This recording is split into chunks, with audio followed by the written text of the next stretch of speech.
go pretty slow, even if it's like a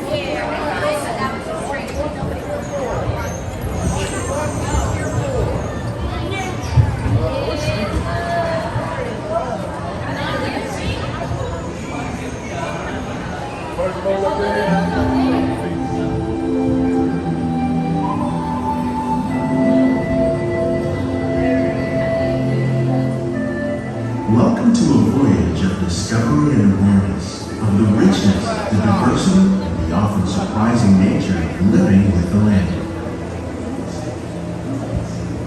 Our journey begins as dramatic and sudden changes are sweeping over the land.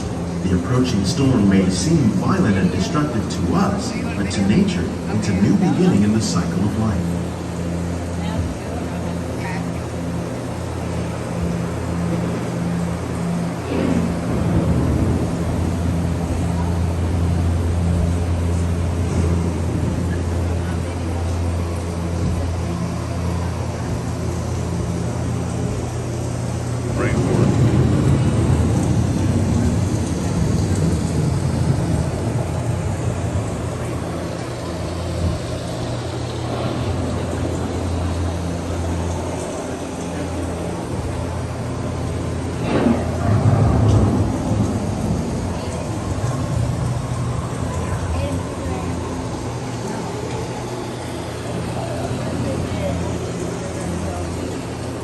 Beneath the surface of the land, roots trap water from the flowing mud, extracting precious nutrients and minerals. These elements, when combined with sunlight, create the diverse living systems of our planet.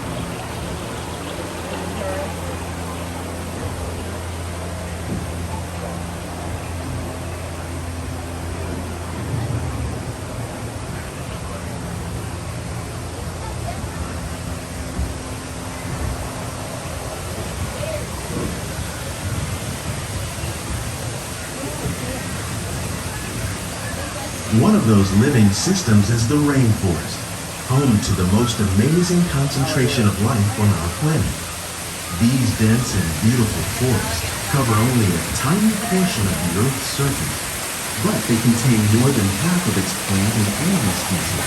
Rainforests are also extremely rich and productive living systems, providing us with oxygen, food, medicines, and other elements essential to our lives.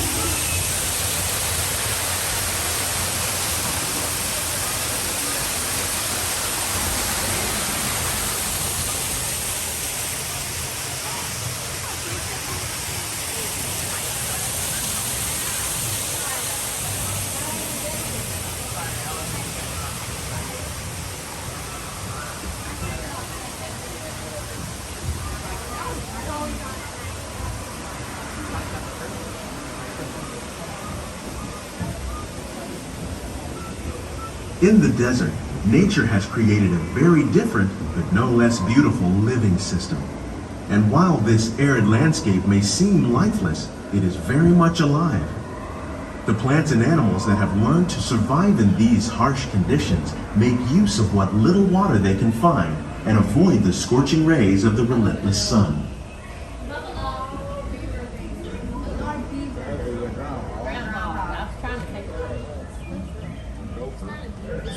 The American Prairie once appeared as desolate as the desert, but over time, rainwater and nutrients gradually penetrated the hard surface of this land. Even the hooves of the mighty buffalo helped create the rich soil that would one day become home to the American farm. Chicken. Papa, where's your rooster?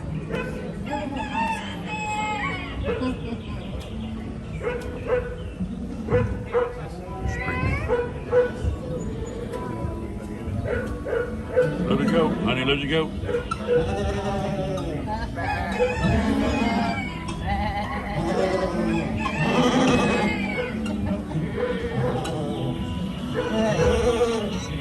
Of all the forces at work on the land, humans have had one of the most profound effects.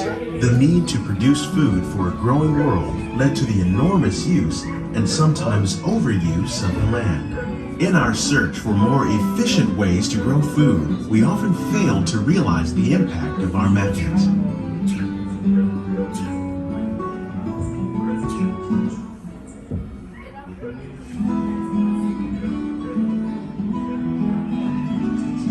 Today, we're learning to live with the land, discovering better ways to grow food that will assure both human and environmental well-being.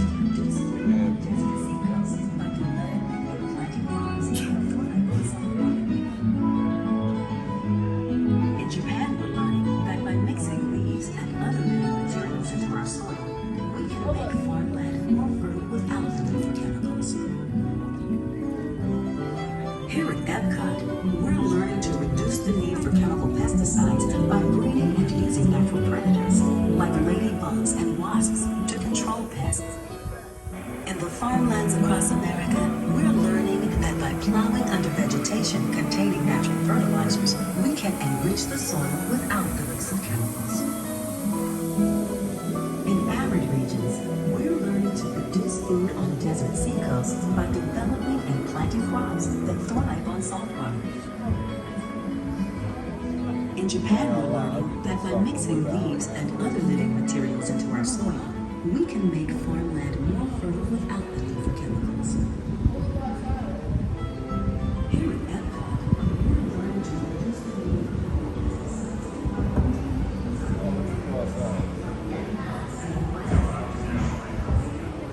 How will we meet tomorrow's growing needs for food production, yet still respect the needs of the land? Some of the answers are being discovered just ahead. To help us maintain these carefully controlled ecosystems, and for your safety, please remain seated in your boat at all times.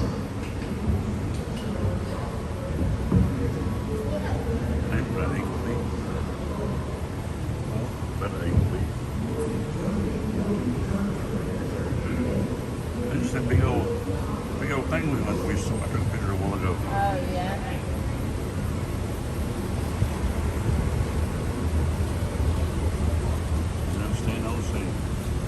Welcome to our living laboratories, where scientists from Epcot and the U.S. Department of Agriculture are exploring innovative ways to produce bountiful harvests now and into the future.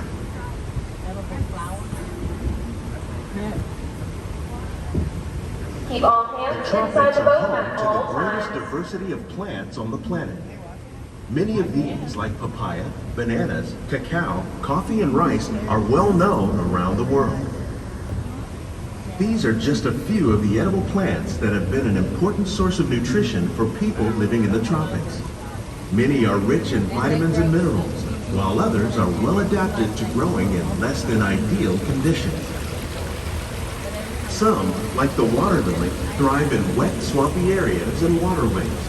All parts of this plant, even the flower petals, are edible. The starchy root of the plant has long been used to make flour for baking.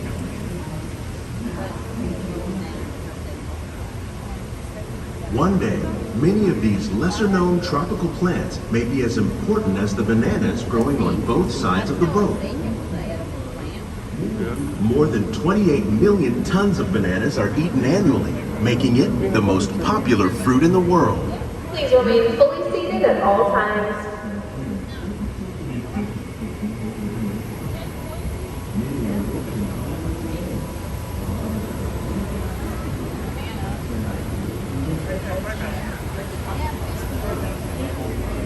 That banana tree right here.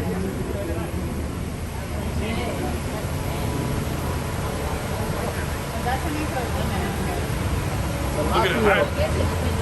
Blue hybrid. What is that thing? Remember he cooked it for us. You like it? I'm gonna like it. When we mention farming, you probably don't think of fish. But fish farming, or aquaculture, accounts for nearly half of all the seafood consumed globally.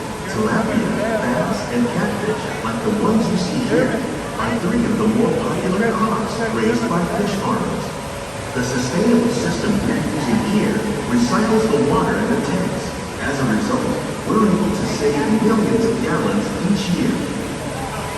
Our small fish farm produces nearly 5,000 pounds of fish each year to serve at restaurants around Walt Disney World.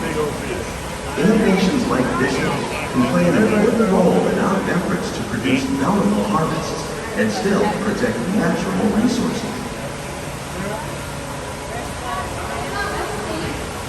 right there. There's shrimp over here too.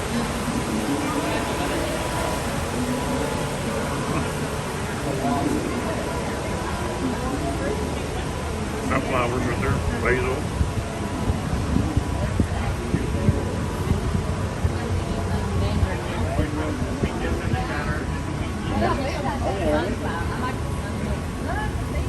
My God, look While at there that. are more than 50,000 edible plant species in the world, most of us are only familiar with the handful that make up our everyday diet. The common grains growing here, wheat, maize, sorghum, and millet, plus rice, account for nearly 2/3 of our global food consumption. Learning how to increase yields of these staples is an important goal of research around the world. Yeah.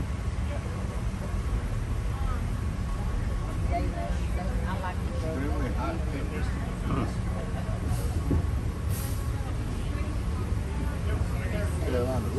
Yeah. Bernie coming in going now. Fair seeds.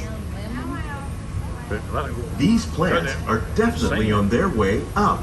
Innovative growing techniques like these increase yields while more efficiently using resources like water, fertilizer, and pesticides. Another innovation at work here is our integrated pest management program. By populating our greenhouses with beneficial insects that prey on harmful pests like aphids and flies, we are significantly reducing our reliance on conventional pesticides.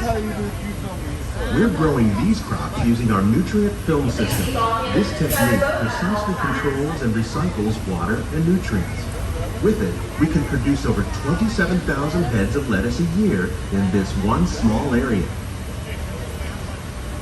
For your safety, please keep all hands inside the boat at all times. Okay, how many gonna tell us that? I understand that. I hear you. Moron. Tomatoes. Look at that. Cherry tomatoes.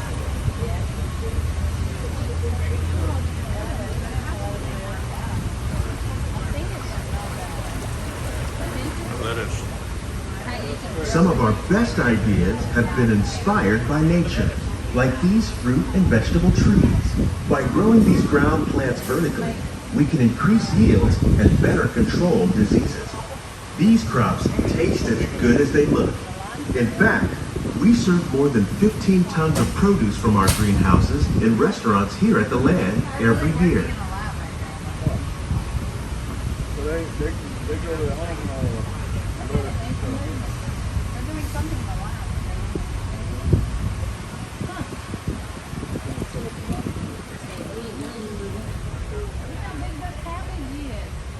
Look at the cabbage on the farm.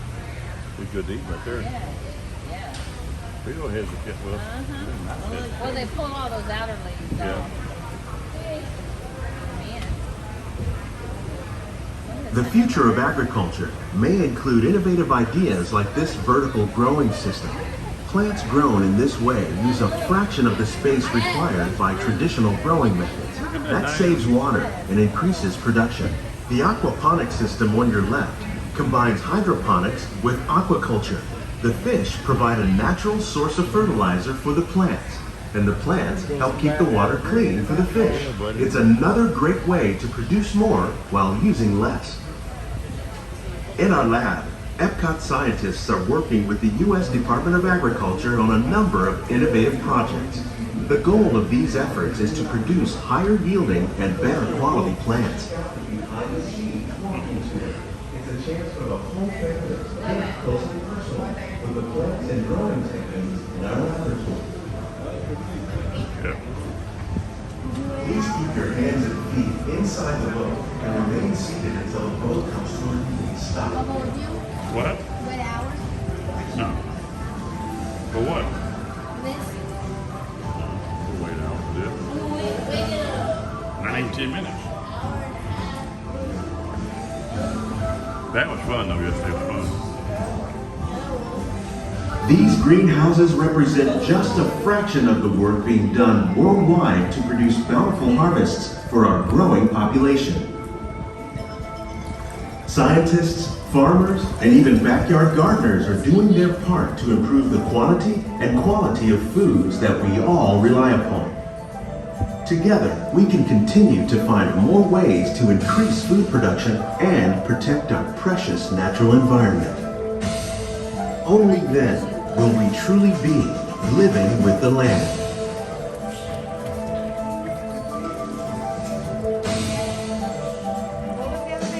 On behalf of Walt Disney World, we hope you've enjoyed this unique journey through our living laboratory. If you'd like a closer look, then check out the Behind the Seeds walking tour. It's a chance for the whole family to get up close and personal with the plants and growing techniques in our laboratory. Please keep your hands and feet inside the boat and remain seated until the boat comes to a complete stop.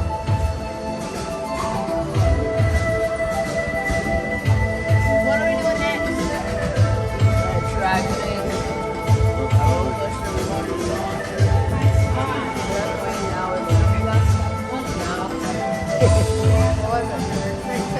Oh, I gotta be my left.